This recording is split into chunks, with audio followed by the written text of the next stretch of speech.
ह्या महिलेने जो आक्रोश केला तो व्हायरल किती झाला. ती एक सामान्य महिला आहे की जिचा मुलगा, घरातला आजी किंवा कोणीतरी, तर घरातल्या कोणाला तरी तिष्ठत राहावं लागतंय 1 तास ट्रॅफिक जाममुळे. याच्यामुळे तिचा संताप अनावर झाला होता.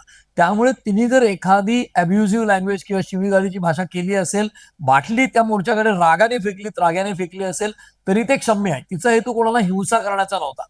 तिचा हेतू तिचा संताप आक्रोश व्यक्त करण्याचा आक्रोश होता. व्यक्त करण्याचा आणि होता. तो जो संताप आक्रोश त्यांनी व्यक्त केला तो मला असं वाटतं की इलिजिटिमेट किंवा बेकायदेशीर नाही असं मला वाटतं. म्हणजे गिरीश महाजनांनी नंतर देखील मंत्र्यांनी सांगितले की तिची वागायची पद्धत चुकीची होती. आज गिरीश महाजन असोत किंवा सरकारमधले कुणीही असोत, त्यांनी स्वतःला किंवा आपल्या घरच्यांना कोणाला तरी अशा स्थितीत ठेवावं. तुमच्या घरातलं कुणीतरी म्हातारा माणूस हॉस्पिटलला आहे, त्या महिलेला जायचं तुमच्या पत्नीला आणि ती अडकली 1 तास, काय कराल तुम्ही? तुम्ही अख्खी व्यवस्था पेटवायला निघाल. आणि मला असं वाटतं की जिवंत नागरिकांचं लक्षण हेच आहे की माझ्यावर अन्याय झाला तर चिडून उठलं. आणि त्या महिलेनी अख्खा समाज मेलेला नाही हे सिद्ध केलंय. आणि तिचं अभिनंदनच केलं पाहिजे. तिची भाषा कशीही असू देत,